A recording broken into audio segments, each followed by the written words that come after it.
बोंधू अशोक खरातला पुन्हा 3 दिवसांची पोलीस कोठडी सुनावण्यात आली आहे। 6व्या गुन्ह्यामध्ये खरातला पुन्हा पोलीस कोठडी सुनावण्यात आली आहे। खरातचा पोलीस कोठडीतील मुक्काम 26 एप्रिल पर्यंत वाढलेला आहे। 6व्या गुन्ह्यामध्ये अशोक खरातवर बलात्कार आणि विधीच्या बहाण्यानं आर्थिक फसवणूक केल्याचा आरोप आहे। पाण्यामध्ये मिसळलेलं गुंगीकारक औषध, खायला दिलेले पदार्थ आणि आर्थिक फसवणुकीबाबत तपास करण्यासाठी पोलीस कोठडीची मागणी झाली। तेच पेढे, तेच पाणी, पुन्हा पुन्हा तोच तपास का? आरोपीला एसआयटी समोर बसून ठेवण्यात आनंद मिळतो का, असा आक्षेप त्याच्या वकिलांनी घेतलेला होता।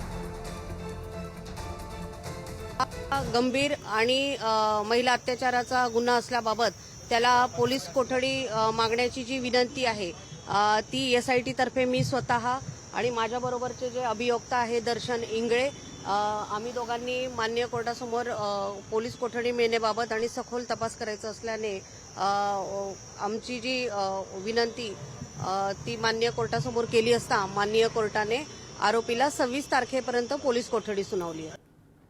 तर याच खरातचा मुलगा हर्षवर्धन खरातची एसआयटी कडून पुन्हा एकदा चौकशी करण्यात आलेली आहे। एसआयटीने हर्षवर्धन खरातचा जबाब नोंदवून घेतलेला आहे। फरार कल्पना खरातबाबत माहिती मिळवण्यासाठी चौकशी करण्यात आल्याची माहिती आहे। तर खरातच्या आर्थिक व्यवहारांबाबतही कसून तपास सुरू आहे। प्रॉपर्टी व्यवहारांमधली माहिती होती का, एसआयटी कडून त्याला विचारणा करण्यात आली। सर्व व्यवहारांबद्दल माहिती नसल्याचा हर्षवर्धननं दावा केला। चौकशीनंतर एसआयटीनं हर्षवर्धनला सोडून दिलेला आहे।